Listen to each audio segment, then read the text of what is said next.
There's a story about American military genius that has been buried for nearly 250 years. Not because it was forgotten by historians, but because it contradicts everything we think we know about how Washington won the Revolution. The common narrative tells us that Washington's brilliance lay in his refusal to fight, that he won through patience, attrition, and Fabian strategy, that he was the underdog who outmaneuvered empire through cunning avoidance. But what if that story is incomplete? What if the real genius, the one that actually broke British dominance, came not from Washington's restraint, but from his willingness to strike when everyone, including his own officers, thought he had gone mad? The tale begins not in the winter of 1776, but in the summer of 1777, and it doesn't involve Washington at all. It involves a commander so thoroughly erased from the historical record that most Americans have never heard his name, even though his actions at a single strategic moment forced the British Empire to fundamentally change how they conducted war in America. His name was General Arthur St. Clair, and he was not a celebrated figure. He was not famous for his victories. In fact, he was court-martialed and nearly executed for one of the most humiliating defeats in Continental Army history. Yet the choice he made, the unconventional, almost suicidal choice, set in motion a chain of events that turned the entire war. And the British general he humiliated was not some minor officer. It was General John Burgoyne, one of Britain's most decorated commanders. A man who had conquered in Canada, who had fought in India, who was personally chosen by the king himself to deliver a crushing blow to the rebellion. What happened between these two men, between the overlooked American and the celebrated British general, reveals something the traditional narrative of American revolutionary brilliance gets fundamentally wrong. It was not Washington's genius that broke the back of British strategy in America. It was the willingness of a lesser-known commander to sacrifice everything, to make a decision that seemed tactically insane in the moment, but which turned out to be strategically inevitable. This is the story of how one man's apparent failure became the turning point that made American victory possible. And it all hinges on a choice that St. Clair had to make in the summer of 1777, a choice between certain destruction and uncertain hope. To understand why St. Clair's decision matters, you have to understand what the British were trying to do in 1777. By that year, the war had been raging for over 18 months. Washington's army was still struggling for coherence. Recruitment was difficult. Morale was fragile. The states were bickering over funding and troop commitments. In London, the British High Command believed they had identified the solution, a massive coordinated invasion from two directions that would cut New England off from the southern colonies, crush the rebellion's political heart, and end the war in a single campaign season. They called it the Northern Campaign, and the plan was audacious in scale. General John Burgoyne would lead the main force, over 7,000 soldiers, plus artillery, plus 1,000 Native American allies, down from Canada, moving south through the Hudson River Valley. Simultaneously, General Henry Clinton would advance north from New York City with his own force, and together they would squeeze the American forces in between, destroy Washington's army, or push it into the sea, and effectively end the war. It was not a bad plan. In fact, it was strategically sound. The British had the numbers, the training, the logistics. Burgoyne, in particular, was confident. He had served in Canada. He understood the terrain. He had been chosen personally by the king. In his own correspondence, he wrote that he expected to crush the rebellion by autumn. He expected the war to be over by the time the leaves turned.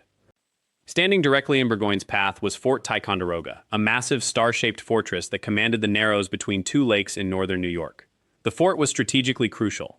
It sat on the only practical invasion route south, and controlling it would allow Burgoyne to push his entire army into the interior without resistance. The fort was garrisoned by approximately 2.50 American troops under the command of Arthur St. Clair. St. Clair was a Scotsman who had immigrated to America before the war. He was competent, but not extraordinary. He had been present at several defeats. He had friends in Congress, but he was not beloved. He was not one of Washington's inner circle. No one at that moment thought of him as a genius or a strategic innovator. He was a solid officer doing a solid job holding a fort that everyone knew would eventually be attacked. In June of 1777, Burgoyne's army began their march. They moved south with methodical precision, clearing resistance, and by early July they had reached Ticonderoga. The British opened siege lines, brought up their artillery, and began the standard siege procedures. They expected St. Clair to hold the fort, as standard military doctrine demanded. A commander held a strategic position until it was relieved or until the enemy breached the walls. That was the rule. That was what honor demanded. That was what Washington expected. But St. Clair made a decision that seemed at the time to be cowardice or dereliction of duty.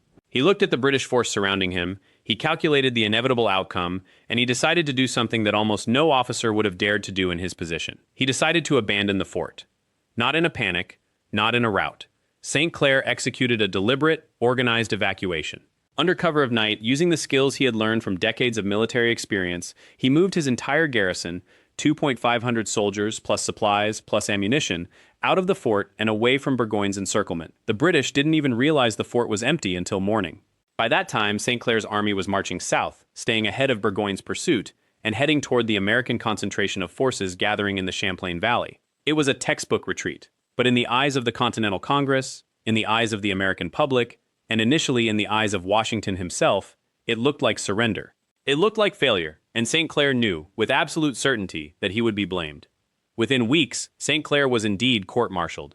He faced charges of abandoning his post, of cowardice in the face of the enemy, of failing to hold a strategic position. The political pressure was intense. Here was a general who had given up a fort without a significant battle, and the American people needed a scapegoat. They needed someone to blame for what appeared to be a humiliating loss. St. Clair became that scapegoat. He endured months of investigation, interrogation, and public disgrace. He was nearly executed. His reputation was shattered. History remembered him as a failure, as the general who lost Ticonderoga. But here is what history forgot to mention. St. Clair's failure at Ticonderoga saved the American Revolution. To understand why, you have to shift your perspective from the tactical level to the strategic level. Burgoyne expected to fight a delaying action, take the fort, and then continue his march south relatively unopposed. He had his supply lines, he had his confidence, and he had the belief that the American forces in the region would scatter before him. But what actually happened was fundamentally different. When St. Clair evacuated Ticonderoga, he didn't just save 2,500 soldiers from destruction. He made those soldiers available to join the gathering American forces in the Champlain Valley. He allowed those troops to link up with other Continental regiments, local militias, and volunteer forces that were mustering to oppose Burgoyne's invasion. By choosing to retreat rather than to hold the fort, St. Clair put those soldiers back into the fight. And more importantly, he bought time for the American response to organize itself. What followed was one of the most critical sequences of the entire war.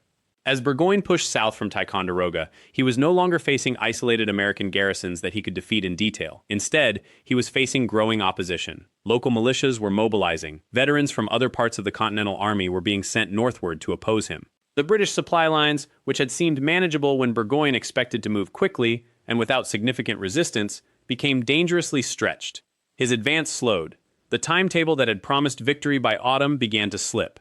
And the more time passed, the more American forces gathered in his path. The British general who had been promised a quick, decisive victory found himself instead engaged in an increasingly difficult campaign against growing opposition. By September of 1777, just 2 months after abandoning Ticonderoga, St. Clair's forces had linked up with the main American army that was gathering to confront Burgoyne. That force was now under the command of General Horatio Gates, and it had grown to include nearly 13,000 troops, far larger than the British force facing them. What had begun as a confident British invasion of the American interior had transformed into a desperate situation where Burgoyne's army was outnumbered and increasingly surrounded. The inevitable clash came at Saratoga, where Gates and the American forces, bolstered by the soldiers that St. Clair had saved from Ticonderoga, defeated Burgoyne decisively and forced his surrender. Burgoyne's entire army, 5,800 soldiers, laid down their weapons and became prisoners of war. It was one of the most decisive American victories of the entire war. But here is the crucial detail that the traditional narrative of the Revolution obscures. That victory would have been impossible without St. Clair's decision to abandon Ticonderoga. If St. Clair had held the fort, following traditional doctrine and military honor, those 2,500 soldiers would have been either killed or captured. Burgoyne's advance would have slowed but not stopped. The force opposing him at Saratoga would have been smaller and weaker. The outcome of the battle itself would have been uncertain, and if Burgoyne had managed to break through, or even if he had simply held his position and waited for Clinton's force to advance from the south, the entire strategic situation in America could have shifted decisively in Britain's favor. Instead, St. Clair chose to retreat. He chose to abandon the fort. He chose to sacrifice his reputation and his honor in the moment for a strategic outcome that he could not fully predict, but that he understood was necessary. What we see in St. Clair's choice is something that the traditional narrative of Washington's genius strategy often misses. The revolution was not won by one man's brilliance. It was won by a network of officers, many of them lesser known, who understood at critical moments what had to be done, even when doing it meant personal sacrifice.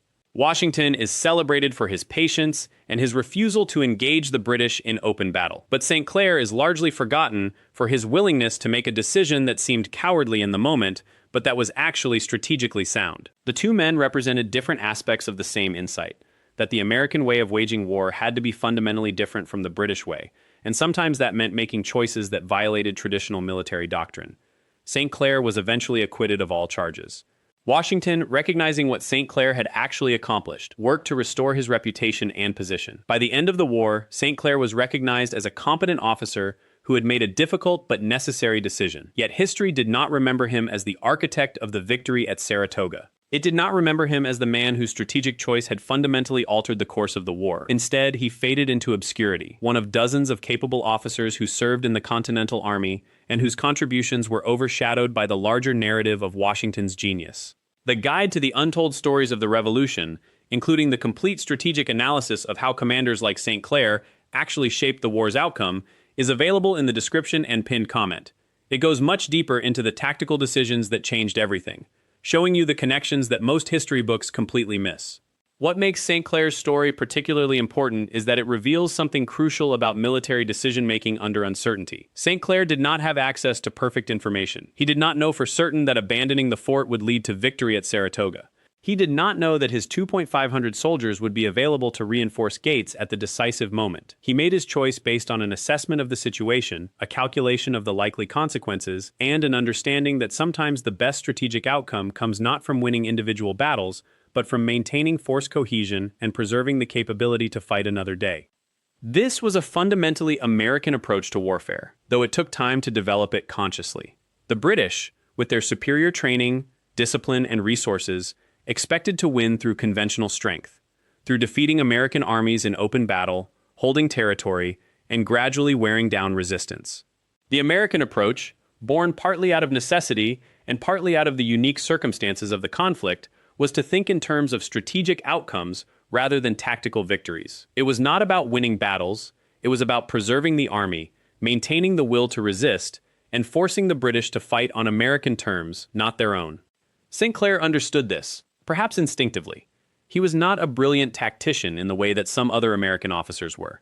He was not an innovative strategist in the way that people sometimes paint Washington. But he was a soldier who recognized, in a critical moment, what his duty actually was. And his duty was not to hold the fort, it was to preserve his army and the opportunity for American victory. This is the perspective that makes St. Clair's decision not a failure, but a success. It is the perspective that transforms his reputation from that of a coward into that of a commander who understood the larger strategic picture. What happened to General John Burgoyne, the celebrated British commander, who had expected to crush the rebellion by autumn, is equally instructive.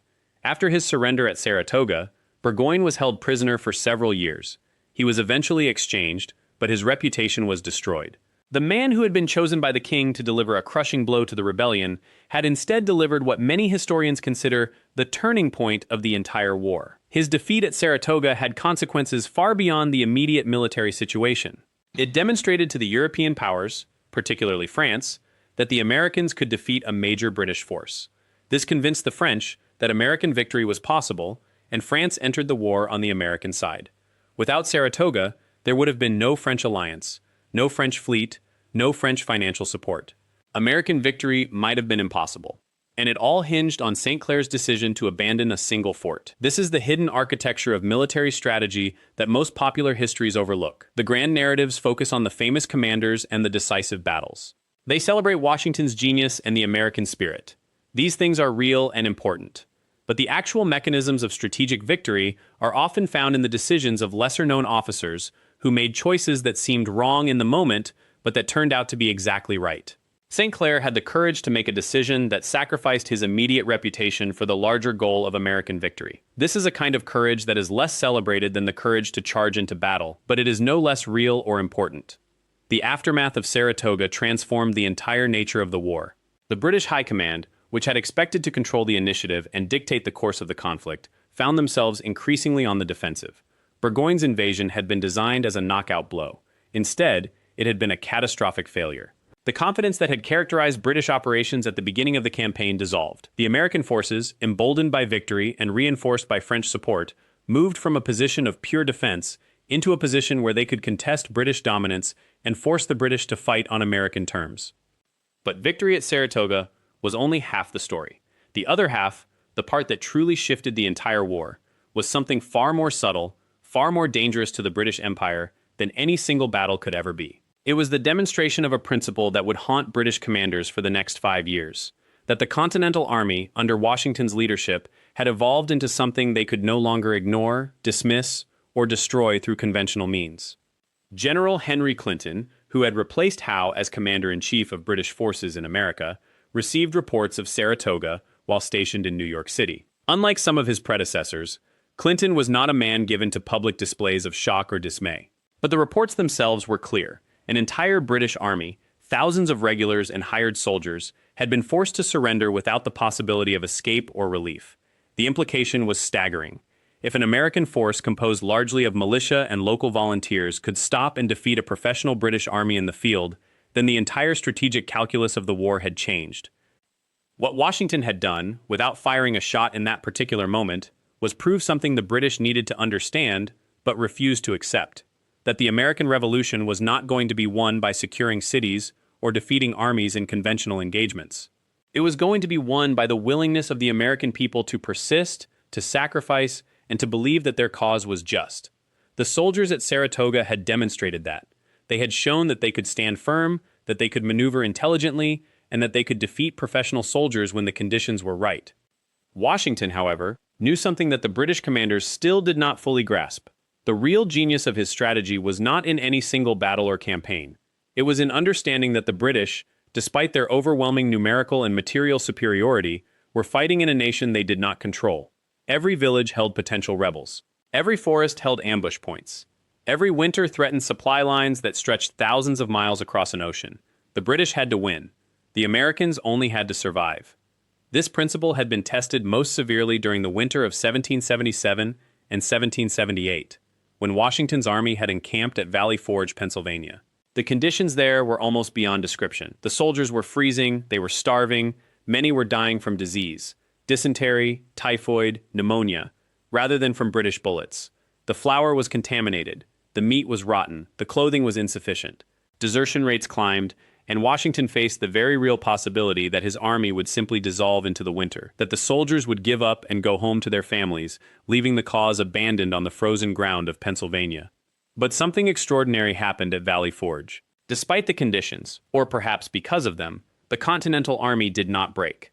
Washington, moving through the camp on horseback, was observed by observers at the time to be calm, steady, and resolute. He did not retreat. He did not seek comfort while his men suffered. He endured with them, and his officers, seeing their commander's commitment, maintained discipline and kept their men focused on the larger cause. The army that emerged from Valley Forge in the spring of 1778 was not the ragged collection of militiamen that had entered it months before. It had been forged, in the most literal sense, into something harder, more professional, and more determined. The transformation that occurred at Valley Forge was not just physical, though the men who emerged were certainly stronger and more disciplined than those who had entered. It was psychological. The soldiers who survived Valley Forge had crossed a threshold. They had been tested not in battle, but in the crucible of deprivation and cold and hunger. They had survived it. They had endured. And that endurance, that refusal to surrender to circumstances, became the defining characteristic of the Continental Army for the remainder of the war. When spring came and the army began to move again, they were a different force. The cavalry units had been reorganized and strengthened. The officer corps had been refined, with incompetent commanders replaced and promising younger officers promoted. The supply lines, though still fragile, had been improved. And the soldiers themselves had developed a pride in their service, a sense that they were part of something larger than themselves. This was the legacy that Washington left at Valley Forge. Not victory in battle, but the creation of an army that could endure, that could persist, and that could continue to threaten British dominance in America. The British commanders, watching these developments from their positions in New York and other strategic locations, faced a problem that had no easy solution. They could not remain idle. They had an army to maintain and a war to fight. But aggressive campaigns risked the kind of catastrophic losses that had characterized Burgoyne's invasion. They could not simply hold their positions indefinitely, because that ceded the initiative entirely to Washington. And they could not negotiate peace with an opponent who, having demonstrated that he could survive Valley Forge, seemed increasingly convinced that he could ultimately prevail. The genius of Washington's strategy, which would become even clearer as the war progressed into its later phases, was that he had essentially inverted the traditional logic of warfare. In conventional military theory, The side with superior numbers, better training, and greater resources should win. The side with fewer soldiers, less professional training, and fewer supplies should lose. But Washington had recognized early on that these conventional calculations did not apply to the American War of Independence. The British could not afford to lose the war in a single catastrophic defeat, because they had only so many soldiers and only so much political support at home for the conflict. The Americans, by contrast, could afford to lose battle after battle, as long as the army survived, as long as Washington remained in the field, and as long as the idea of independence remained alive in the hearts of the American people. This is why Saratoga had been so significant, and why the British reaction to it had been so telling. When General Burgoyne surrendered, the British High Command had hoped, perhaps even expected, that the American general, Gates, would simply accept the surrender and move on to other objectives. But Gates understood, as Washington did, that the surrender had symbolic weight far beyond its immediate military significance. A British general had surrendered. The mythology of British invincibility had been punctured, and that puncture, once made, could not be sealed. What happened after Saratoga was that the French government, which had been privately supporting the American cause through trade and covert aid, became convinced that the Americans might actually win. This conviction transformed French policy from hidden support to open alliance. In February of 1778, less than 5 months after Saratoga, the United States and France signed the Treaty of Alliance. French soldiers, French ships, and French resources suddenly became available to the Continental Army. The war, which had been an American colonial rebellion that the British had expected to suppress within a year or two, had become something far larger and far more threatening, an international conflict with global implications. The British had entered the American war assuming they would win because they had superior numbers, superior training, and superior resources. What they had not anticipated was that none of those factors mattered if their opponent was willing to sustain the conflict indefinitely, to accept hardship, and to refuse to surrender. Washington had given the American people a cause worth suffering for, and through his example and his strategy, he had convinced them that they might actually prevail. That conviction, that almost desperate hope that independence was possible, proved to be more valuable than any amount of military hardware or professional training could ever be. By the end of 1778, the shape of the war had fundamentally changed. The British, who had expected to win within a short time, were now fighting a prolonged conflict against not just the Americans, but against the French as well. The French Navy was a serious threat to British naval dominance, and French armies were being deployed not just in America, but in other theaters as well. The British found themselves stretched thin, trying to maintain their empire globally while also fighting a seemingly endless war against American rebels who refused to be defeated. This is the context in which the final phases of the American Revolution would be fought. It was no longer a contest between the British Empire and a handful of colonial rebels. It was a contest between the British Empire and a coalition that included the United States, France, Spain, and the Netherlands. The Americans, though still technically the weaker military power in direct comparison, were no longer fighting alone. And that alliance, that international recognition of American legitimacy, changed everything about the strategic calculus of the war.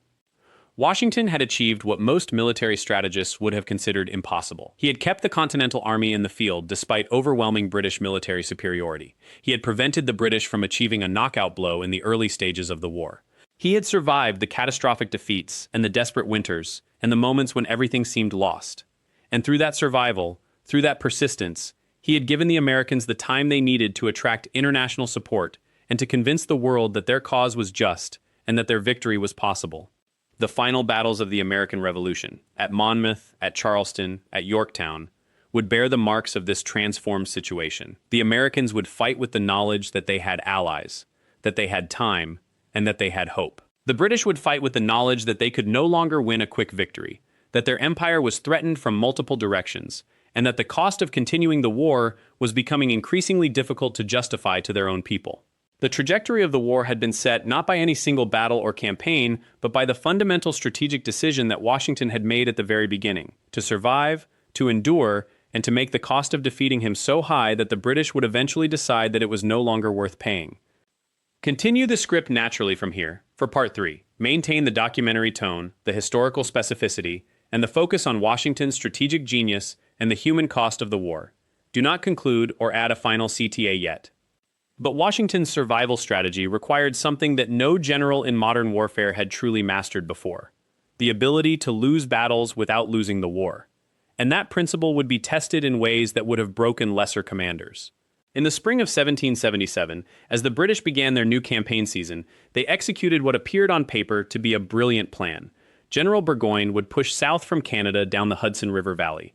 General Howe would push north from New York. They would meet somewhere in the middle, split the colonies in half, and crush any American force caught between them. It was, by conventional military thinking, an excellent strategy, but it was built on assumptions that no longer held true.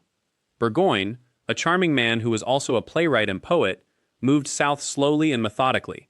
He had supplies to haul, artillery trains to manage, and a cautious approach to logistics. But American militia under General Schuyler, often overlooked in history, but absolutely vital to this campaign, harassed his supply lines constantly. They didn't attack his main army. They cut his roads. They burned his food stores. They captured his horses. They made his advance more difficult with every mile. Meanwhile, Howe, who was supposed to be marching north from New York to meet Burgoyne, made a different decision entirely. He decided to attack Philadelphia instead, where the Continental Congress was sitting. It was a prestige target, and Howe wanted it. So instead of supporting Burgoyne, he marched south. Burgoyne was now alone in enemy territory, his supply lines shattered, his promised reinforcement never coming. He pushed forward anyway. He had to. Retreating would be admitting defeat, and Burgoyne was not a man inclined toward humiliation. So he marched deeper into New York, his army growing hungrier and more desperate with each day. What happened next was Saratoga, and it was the moment everything changed for America and for the war. By September of 1777, Burgoyne had roughly 6,000 effective soldiers left. An American force that had been gathering under General Horatio Gates, who, it must be said, was a far more cautious commander than the aggressive Schuyler he had replaced, now numbered somewhere between 7,000 and 12,000 troops, depending on which militia units were actively engaged on any given day. The Americans, for the first time in the war, had a clear numerical advantage. Burgoyne attacked them, repeatedly, and each time he was repulsed. By October, Burgoyne was surrounded, his army was starving, and his position was untenable. On October 17, 1777, he surrendered 5,700 men to General Gates. Saratoga was not the largest battle of the American Revolution. It was not the bloodiest, but it was the most consequential for one simple reason. It proved that the American army could defeat a British army in the field. Not through luck, not through a miraculous fog like at Brooklyn, but through a coordinated strategy and the willingness to fight when conditions favored them. More importantly, Saratoga reached Europe. The news of a British general surrendering his entire force to American militia reached the courts of France, Spain, and Holland. It changed the calculations of every European power watching this conflict from across the Atlantic. France had been watching the American cause with cautious interest. They wanted to harm Britain.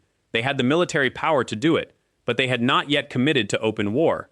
That was an enormous decision, one that could embroil all of Europe in conflict. Saratoga changed that. If the Americans could beat Burgoyne, if they could actually win battles, then perhaps investing in their cause was not a waste of treasure. Perhaps it was an opportunity. In February of 1778, France formally entered the war against Britain. Spain followed a year later. Holland followed after that. Washington's strategy of survival had achieved its essential objective. He had given the Americans enough time to attract the support of the great powers of Europe, and now Britain was fighting not just against colonial rebels, but against a global coalition. This is the moment where Washington's genius becomes truly visible, because what he did next was continue doing exactly what he had been doing all along. He kept his army in the field. He avoided the decisive battle that every British general wanted.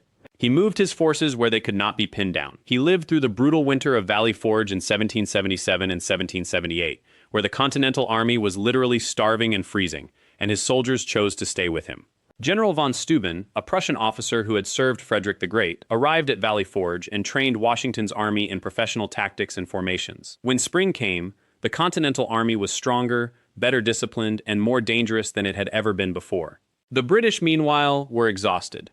Britain's political will was beginning to fracture at home. The war was expensive, it was unpopular, it was unwinnable in the way they had imagined it at the beginning. The colonies could not be conquered and held like a traditional territory. The Americans kept fighting. They kept recruiting. They kept regenerating their forces no matter how many times they were beaten in the field. And now they had the support of France, Spain, and Holland. The British had to defend against French attacks in the Caribbean. They had to protect their shipping lanes from Spanish privateers.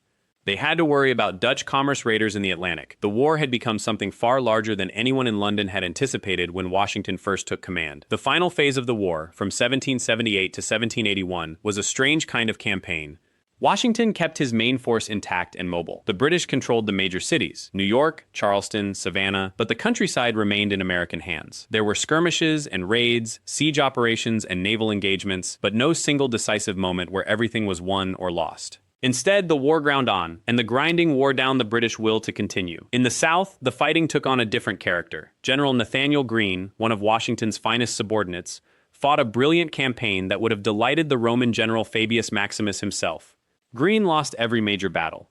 Morgan won at the Cowpens, but Greene himself lost at Guilford Courthouse and at Hobkirk's Hill. But like Washington, he understood that losing battles and winning wars were not the same thing. Every time Greene fought, he preserved his army.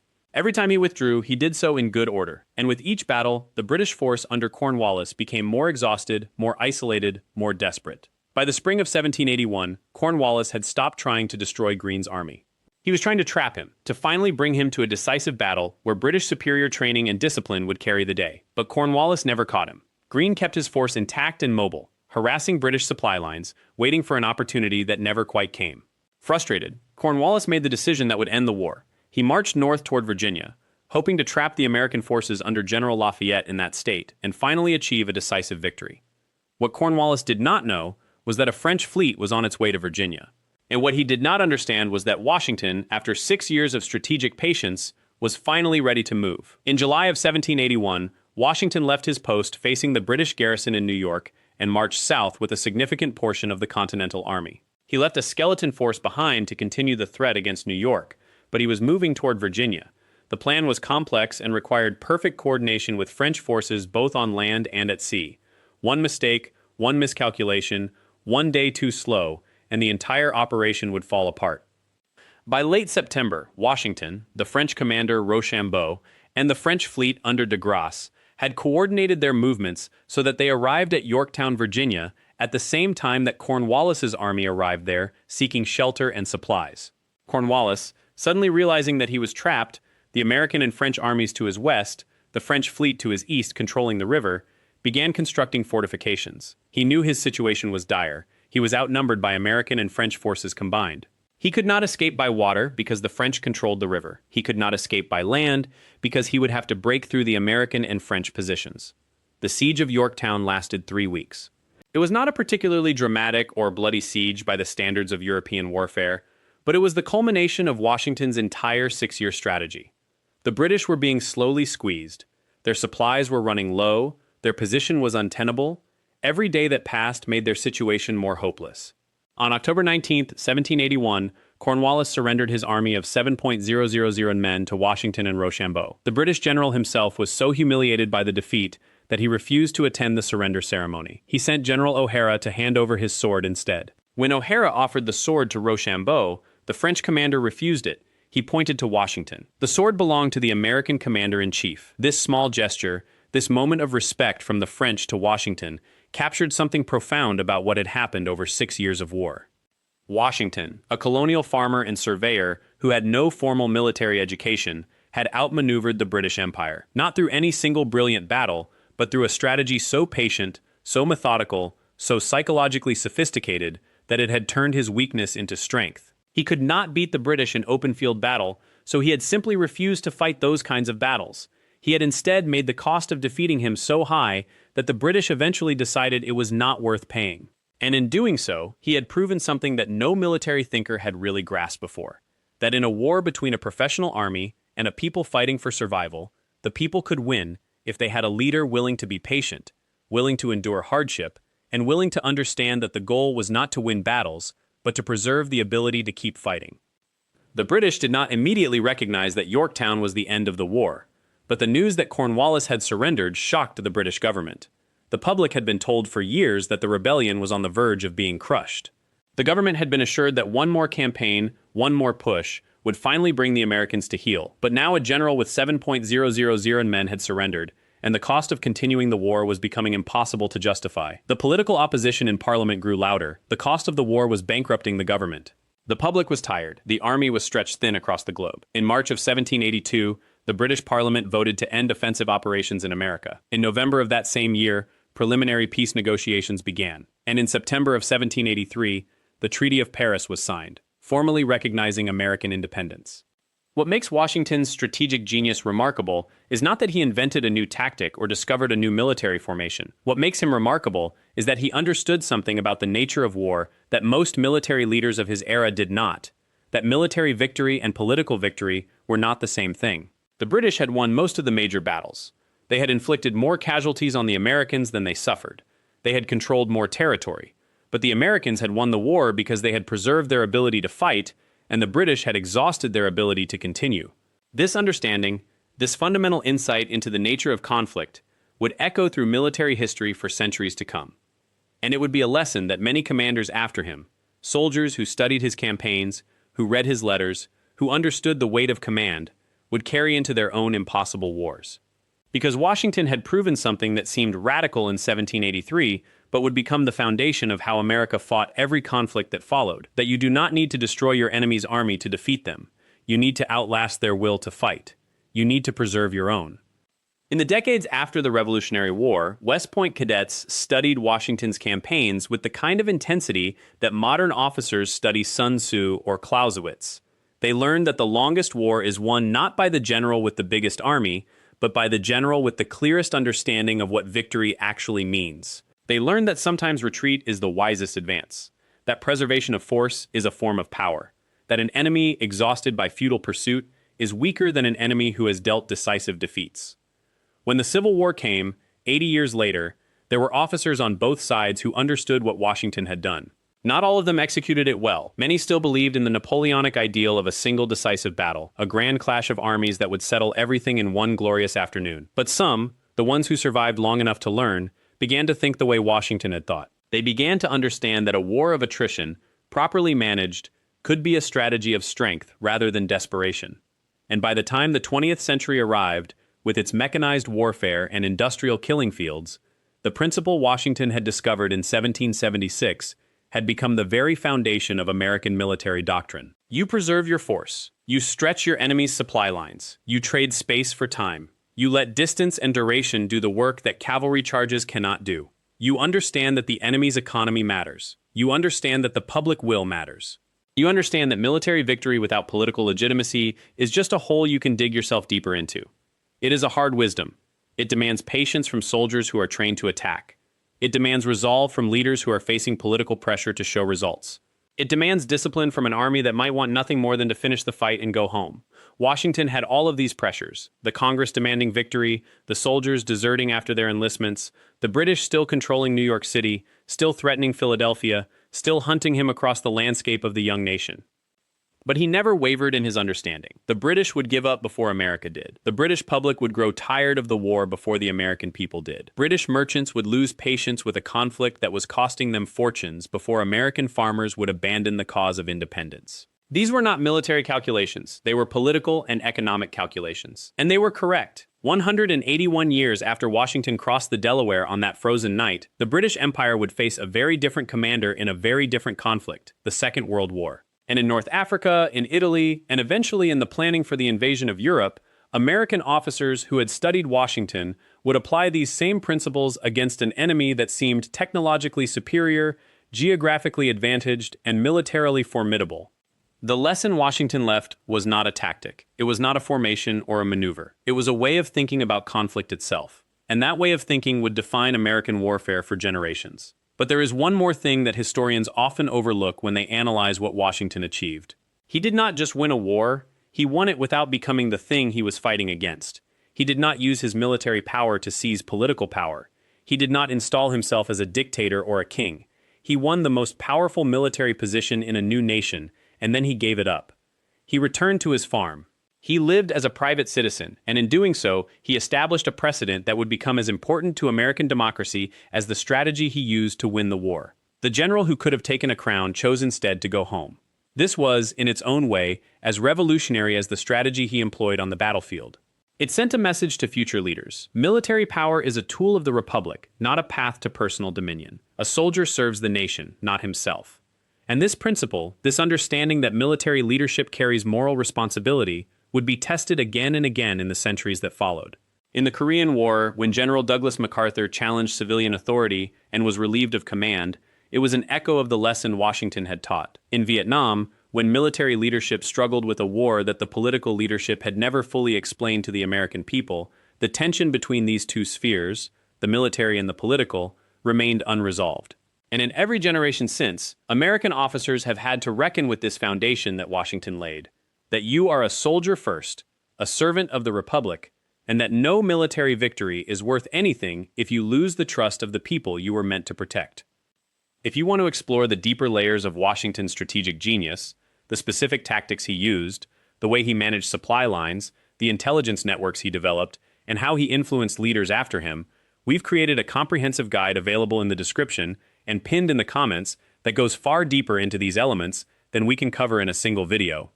The story of George Washington's victory is not the story of a man who was smarter than his enemies or stronger than his opponents. It is the story of a man who understood something fundamental about the nature of persistence. The British expected to win. They had every advantage. They had the resources, the trained soldiers, the naval superiority, the geographic advantage. But they did not have the patience to sustain a war for 7 years against an enemy that refused to be defeated and refused to surrender. Washington understood that time itself could be a weapon, that the longer the war went on, the more it cost the British treasury, the more it taxed British public opinion, and the more it strained the alliance between Britain and its German mercenaries. Meanwhile, the Americans, fighting for their homes, their families, their independence, had an internal motivation that no amount of British gold could purchase. This asymmetry, this fundamental difference in what each side was willing to sacrifice for victory, was the real battlefield. Washington was not trying to win a war. He was trying to win a conviction among the British leadership that the cost of continuing the war had become too high, and he was trying to maintain a conviction among his own soldiers and among the American people that the cost of surrender was too high as well. This is a profoundly different way of thinking about military conflict than what most of his contemporaries understood. Most generals of that era, trained in the European tradition, believed that warfare was about maneuvering armies into decisive confrontations. You marched your soldiers to a battlefield, you formed them into ranks, and you fought until one side broke. Washington realized that in this particular war, with this particular enemy, that kind of warfare played directly into British strengths. So instead, he did something that many of his contemporaries saw as cowardice, but which was actually the highest form of military wisdom. He chose when to fight, and more importantly, when not to fight. When Howe was pursuing him across New Jersey, Washington did not stand and fight. He withdrew. When the British occupied Philadelphia, Washington did not launch a reckless counterattack. He waited. When opportunities came for limited engagements that might be won, but at great cost, Washington calculated whether the victory was worth the casualties. This restraint drove many of his officers to frustration. They wanted glory. They wanted battles. They wanted to prove themselves as soldiers. But Washington kept his eyes fixed on the only thing that mattered, the long game, the strategic endgame, the political outcome that would emerge when one side finally admitted that continuing the war was no longer rational. And this approach, this patient accumulation of advantages, this refusal to be goaded into destructive battles, it worked. By 1781, the British were exhausted. Their treasury was depleted. Their soldiers were tired. The Yorktown campaign, which ended with Cornwallis's surrender, was not a brilliant tactical victory by Washington. It was the inevitable outcome of a strategy that had been slowly grinding the British down for 5 years. Yorktown was simply the moment when they finally admitted what had become mathematically undeniable. They could not win this war without investing resources they were no longer willing to invest. To understand the full scope of how Washington achieved this, the specific campaigns he avoided, the intelligence operations he conducted, the way he coordinated with French allies, and the political maneuvering that secured American independence even when military victory still seemed uncertain, I want to encourage you to get our comprehensive ebook guide.